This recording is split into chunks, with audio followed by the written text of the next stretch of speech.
Hello everyone and welcome back to the Guild Theatre channel. Today I am talking to David Pointon, who is the set designer for our next production, Brighton Beach Memoirs. David, thank you for taking a few minutes out of your schedule. You are literally busy building the set right now and it's incredibly impressive.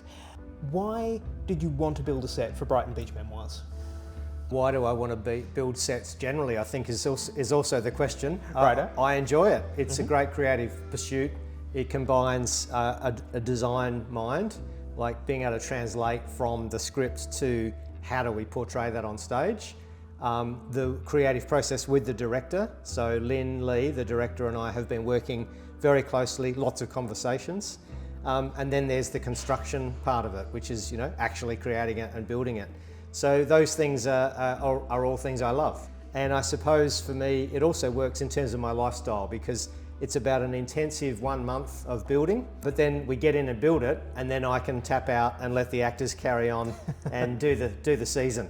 So I've probably done, I don't know, maybe this is my 10th show at the Guild in total for 3 or 4 of the directors. Wow. Yeah. Okay, terrific.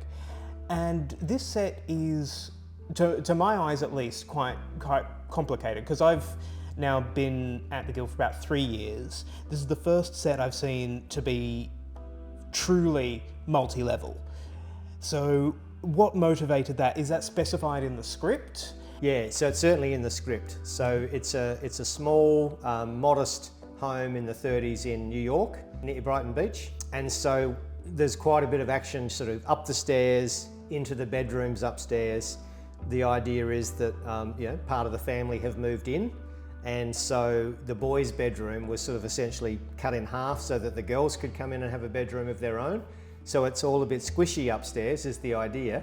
But certainly, yeah, the script required quite a bit of movement and action upstairs and people upstairs while there's some dialogue and things downstairs. So you sort of need the players in both spaces as well. Yeah, it feels like sort of one of those old dolls' houses where you could open up the front and you would see the entire house. Yes. Right before you. Yeah, it's a great metaphor. Yeah. What has been the biggest challenge for this set for you? Just getting my head around, how are we going to do a multi-level set? And so there was a construction component, which is just how do you create a full, solid, safe upstairs area where players are walking on it. Also spoke to our lighting designer, Roger Hind, who's an incredibly experienced lighting designer. Yeah. He's been here for years doing all of the sets and he's great for advice. And so no sooner did I start talking to him than I realised that if you've got the two upstairs, the lighting is going to create a whole lot of shadow for the players downstairs if they're underneath the floor. Therefore, we needed to have the upstairs and then in front of that, the downstairs, so that the lighting can be on both players. And that also presented a challenge because if you've got a depth upstairs and a depth downstairs, that's how much stage you need. And we've got a good stage here in the Guild, but it's not, it's not the Sydney Opera House. So we needed to work out what's the amount of space we need up there, what's the amount of space we need down here. So they were the design challenges, and then the construction challenge, we solved it with, again, Roger was fantastic, same with Tim Dennis, both with ideas of using what's called pallet racking. If you go to Bunnings, they've got these great big orange frames, and then they've got the shelves, and everything that's heavy sits on that.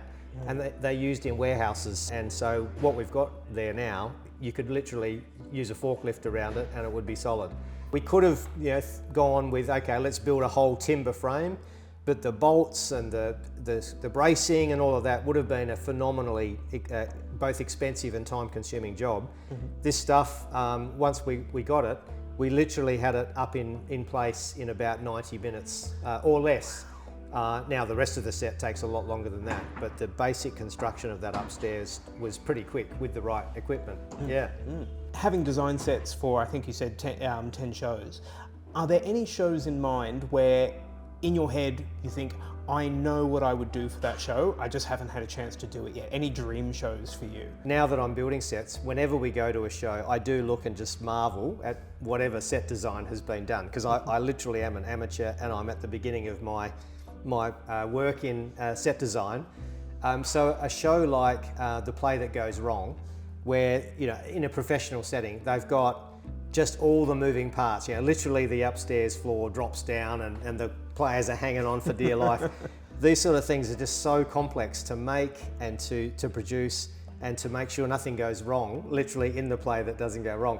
So I look at those and I marvel, but I don't have necessarily a set in my mind where I go, oh, I'd love to build that, because I only build sets here at the Guild, and it's driven by what the directors are building. And so there's been a couple of shows where we went really minimalist. Our Town, another play of Lynn's, we went with virtually nothing on the set apart from some furniture.